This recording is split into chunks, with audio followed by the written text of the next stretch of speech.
Hai semeton, mewali kecunda sareng titiang. Ring video puniki iraga sareng-sareng pacang melajah anggah ungguh base. Inggih punika melajahin teges lan soroh-soroh anggah ungguh base. Duaning asa punika wenten lelimo tujuan pepelajahan sane patut iraga angen pedoman. Kepertama, para siswa mangde preside nyutetang utawi menyimpulkan teges anggah ungguh basa Bali. Kaping kalih, para siswa presiden latar belakang wenten nyane anggah ungguh basa Bali. Kaping tiga, para siswa presiden nyorohang utawi mengklasifikasikan anggah ungguh basa manut wirasan kruna lan wirasan lengkare. Kaping 4, para siswa presiden ngersepang penggunaan kruna kasar. Lan sane kaping 5, para siswa presiden ngersepang penggunaan kruna andap. Saking tujuan pelajaran punika wenten 5 submateri sane pacang kepelajahin.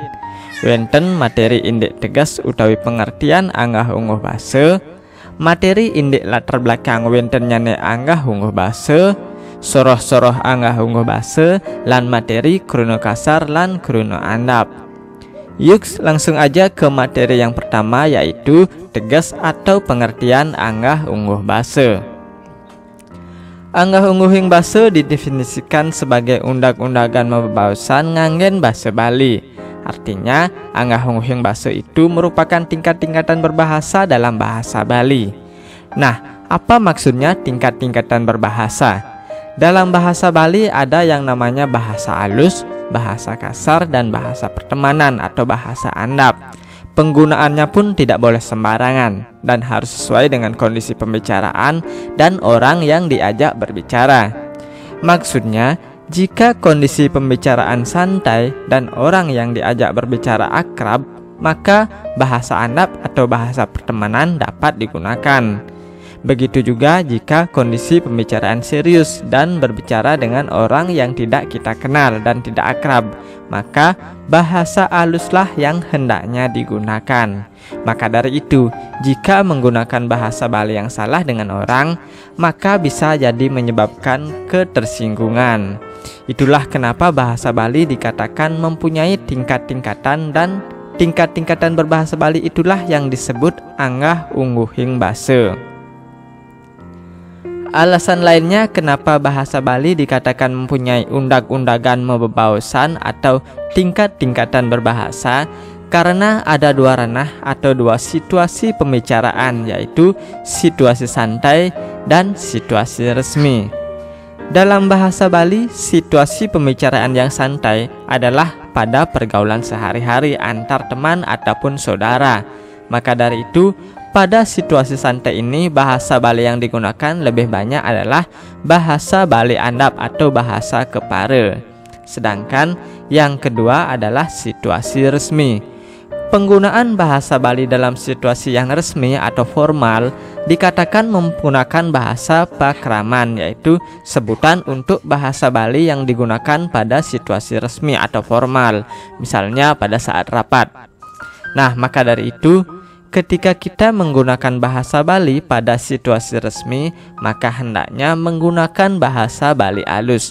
Tidak boleh menggunakan bahasa Bali andap atau bahasa Bali biasa, apalagi menggunakan bahasa Bali kasar.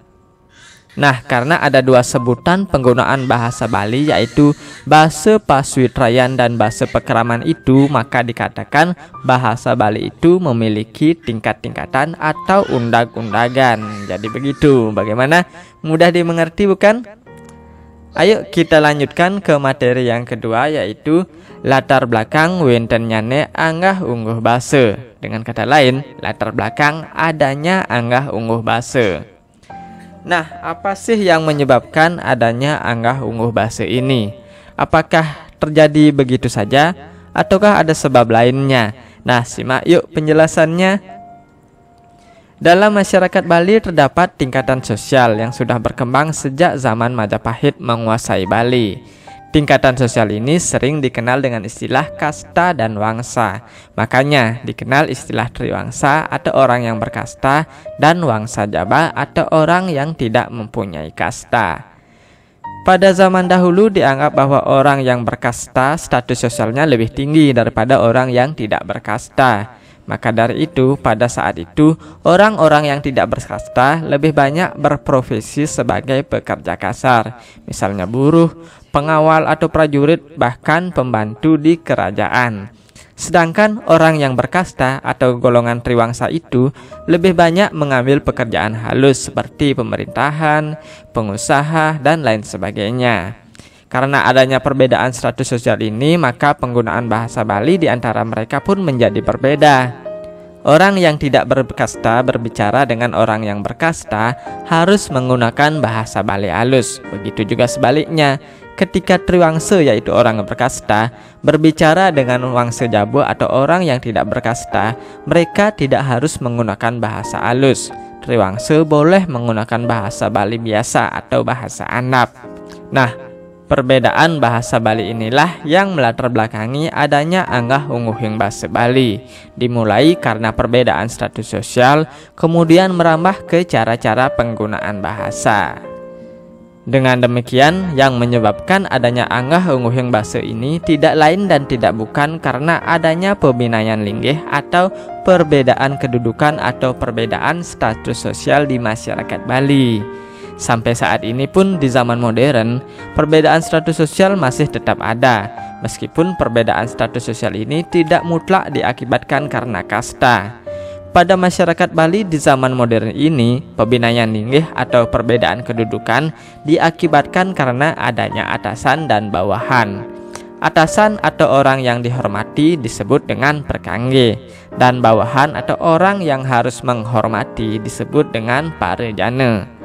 Karena ada inilah, maka sampai saat ini anggah ungguhing bahasa Bali itu tetap lestari di masyarakat Bali.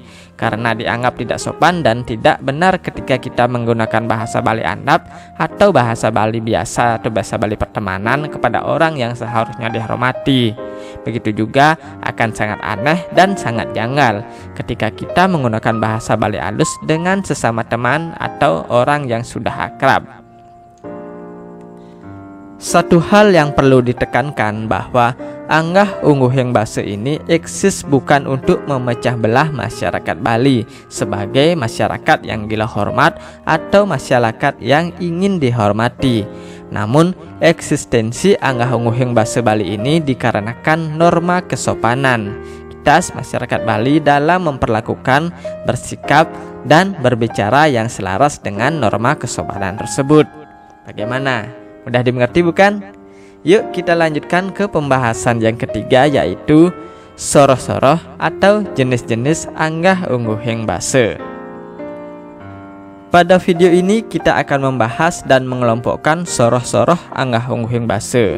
Anggah ungguhing bahasa ini sebenarnya ada 3 jenis atau 3 soroh, yaitu yang pertama anggah ungguhing bahasa manut wirasan kruna, kedua anggah ungguhing bahasa manut wirasan lengkara, dan yang ketiga adalah anggah ungguhing bahasa manut wirasan bahasa. Jadi ada 3 jenis sebenarnya, namun pada video ini kita akan membahas hanya 2 jenis, yaitu wirasan kruna dan wirasan lengkara. Maksud dari anggah ungguhing bahasa manut wirasan kruna adalah anggah ungguhing bahasa berdasarkan pengelompokan katanya. Kruna itu sama artinya dengan kata. Anggah ungguhing bahasa berdasarkan pengelompokan kata atau berdasarkan wirasan kruna dibagi menjadi 7, yaitu kruna kasar atau kata kasar, kruna andap atau kata andap, kruna mider, kruna alus madya, kruna alus sor, kruna alus singgih, dan kruna alus mider. Nah, bagaimana penjelasan masing-masing pembagian tersebut akan saya bahas pada video yang lain karena cukup panjang. Selanjutnya, anggah ungguh bahasa manut wirasan lengkara, yaitu ada 6 kelompok. Lengkara itu sama artinya dengan kalimat. Jadi, anggah ungguh bahasa manut wirasan lengkara maksudnya adalah anggah ungguh bahasa berdasarkan pengelompokan kalimatnya. Yang pertama ada namanya kelompok lengkara kasar atau kalimat kasar. Ada lengkara andap atau kalimat andap, lengkara alus madya atau kalimat alus madya, lengkara alus sor, lengkara alus singgih, dan lengkara alus mider. Kedua jenis anggah ungguhing basa ini yaitu wirasan kruna dan wirasan lengkara tentu saja mempunyai ikatan. Karena untuk menyusun kalimat atau lengkara kasar misalnya dibutuhkan komposisi kata-kata atau kruna-kruna yang mengandung rasa bahasa kasar. Begitu juga seterusnya. Dan ini akan kita pelajari pada video selanjutnya ya semeton. Inggih wantah asapunika sane persida titiang dladarang ampurayang yening wenten sane iwang utawi kirang. Lurusang komen ring sor nggih suksema semeton.